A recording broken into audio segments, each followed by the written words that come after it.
Hi friends, আজকে নিয়ে চলে এসেছি দীঘা ব্লগের সেকেন্ড ডের পার্ট 2 নিয়ে। তো সেকেন্ড ডেতে ইভিনিংয়ে আমরা চলে গেলাম দীঘা সি বিচ সাইডের যে শপগুলো আছে ওগুলো ভিজিট করতে। আর যাওয়ার পথে আমরা জাহাজ বাড়িটাও ভিজিট করলাম, যে জাহাজ বাড়ির সামনে আমরা আমাদের রিসোর্টটা ছিল। তো কিছুক্ষণ ওখানে ভেতরে ঢুকেও টাইমটা স্পেন্ড করলাম, যেহেতু অনেকটা রাত করে বেরিয়েছিলাম, প্রায় 8টা সাড়ে 8টা হয়ে গেছিলো। কারণ কি ওই ওল্ড দীঘা থেকে স্নান করে এসে ফ্রেশ হয়ে বেড়াতে বেড়াতে আমাদের একটু রাত হয়ে গেছিলো।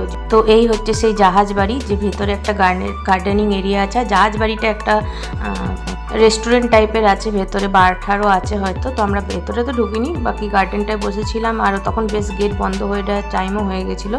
তারপর ওখান থেকে বেরিয়ে বিচ সাইডের সবগুলো আমরা ভিজিট করলাম, ওখান থেকে কিছু কেনাকাটাও করলাম।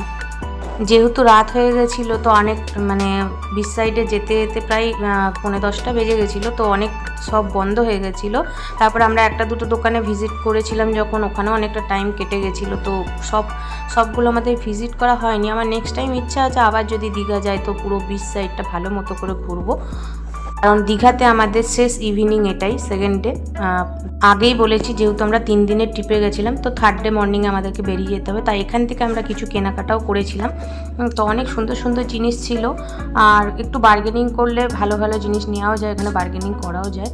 তো পরের ব্লগে আমি দেখাবো কি কি কেনাকাটা করেছি অল টোটাল দীঘাতে যে যে স্পট আমি ভিজিট করেছি সেখান থেকে। যাই হোক, এখানেও কিন্তু এই কাঁচা মাছ সি ফুডের জিনিসগুলো পাওয়া যায়। তো ওখানে আমি কিছু খাইনি, আমার ছেলে একটা খেয়েছিল আইটেম, সেটা সি ফুড আইটেম না, এমনি রোল খেয়েছিল, যেহেতু খিদে পেয়ে গেছিলো। তো তারপরে আমরা বাকিটা ডিনারটা গিয়ে রিসর্টেই করেছিলাম, যেহেতু ওখানে বুকিং ছিল আগেই বলেছি। তো ওখানে খাওয়া দাওয়া প্লাস থাকা নিয়ে সমস্ত কিছু নিয়ে আমাদের বুকিং ছিল। এটা নেক্সট ডে মর্নিং, আর আমাদের রিসর্ট থেকে এরকম দেখা যায় ইয়েটা খুব সুন্দর ব্যালকনি এরিয়া থেকে। তো এই যে রাস্তাটা, এই রাস্তাটা দিয়ে গিয়ে কিন্তু দীঘা সি বিচে যাওয়া যায় জাহাজ বাড়ি হয়ে। তো আমি যখন রুম বুক করেছিলাম তখন বলে দিয়েছিলাম আমার ফ্রন্ট সাইডে রুম লাগবে উইথ ব্যালকনি, যাতে এই ভিউগুলো দেখতে পাই। তো আমি আর্লি মর্নিং উঠে পড়েছিলাম, যেহেতু 9:30টায় আমাদের চেক আউট টাইম ছিল। তো একদম ফ্রেশ হয়ে রেডি হয়ে তাড়াতাড়ি বেরাতে হবে ব্যাগপত্র গুছিয়ে নিয়ে। তো আমার আগের কোনো ব্লগে বলা হয়নি, আমাদের রুম ভাড়া ছিল 500 টাকা, আর পার হেড খাওয়া দাওয়ার খরচা ছিল 250 টাকা। 3 বেলা খাওয়া দেবে, সকালে, দুপুরে আর রাতে, ব্রেকফাস্ট, লাঞ্চ আর ডিনার। তো খাওয়া দাওয়া খুব খারাপ ছিল না, ভালোই ছিল মোটামুটি, যে রেঞ্জে নিয়েছে পার হেড 250 টাকা করে। তো তোমরা কেউ গেলে এই জায়গাটায় ভিজিট করতে পারো। এটা হচ্ছে মুস্কান লজ বা মুস্কান রিসর্ট, যেটাই বলো, গুগলে সার্চ করলে পেয়ে যাবে। আর নিউ দীঘা বিচ থেকে বেশি দূরে না, আগেই বললাম পায়ে হেঁটে 5-10 মিনিট। আমরা তো বিচে হেঁটে হেঁটেই যাচ্ছিলাম। আর সামনের যে ভিজিটিং স্পটগুলো ছিল সেগুলোও কিন্তু আমরা হেঁটে হেঁটেই সব ঘুরেছি, আগের ব্লগগুলোতে আমি বলেইছি। আর এটা লিফট সিস্টেম আছে, এটা আই থিঙ্ক 5 ফ্লোর ছিল, তো আমরা 3rd ফ্লোরে ছিলাম। তো ওই জন্য লিফট দিয়ে আমাদের ওঠানামা করতে হচ্ছিলো। তারপরে লাগেজ তো ছিলই। তো বলতে পারো এটা একটা বাজেট ফ্রেন্ডলি রিসর্ট। তো এবার আমরা বেরিয়ে পড়বো নতুন গন্তব্য। রিসর্টটাতে তো আমাদের রাত ছাড়া টাইম কাটানোই হয়নি, কারণ কি 2 দিন পুরো ঘুরতে ঘুরতেই কেটে গেছে, তোমরা আগের ব্লগগুলোতে দেখেইছো। এই হচ্ছে রিসর্টটা বাইরে থেকে দেখতে এরকম। ঠিক আছে, আমরা কিন্তু যেদিন পৌঁছেছিলাম খুব ভোরে পৌঁছিলাম, ওদেরকে বলাই ছিল আগে থেকে, তো কোনো কিন্তু অসুবিধা নেই, এনাদের ব্যবহারও খুব ভালো ছিল।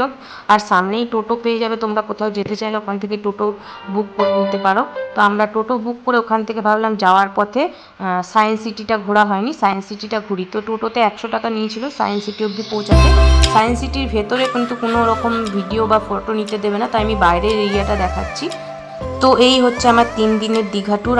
আমি এই স্পটগুলো ভিজিট করেছি। যারা আগের ব্লগগুলো দেখেছো তারা জানবে, যারা দেখোনি তারা গিয়ে দেখে নেবে। নেক্সট টাইম গেলে যে স্পটগুলো বাকি রয়ে গেলো সেই স্পটগুলো অবশ্যই দেখবো, যেমন মন্দারমণি, শঙ্করপুর, ওগুলো বাকি রয়ে গেছে, ওগুলো আর আমি যেতে পারিনি।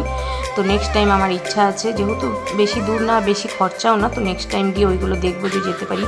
আর যেহেতু জগন্নাথ মন্দিরটাও কমপ্লিট হয়েছিল না, তো নেক্সট টাইম গেলে জগন্নাথ মন্দিরটাও ভিজিট করবো।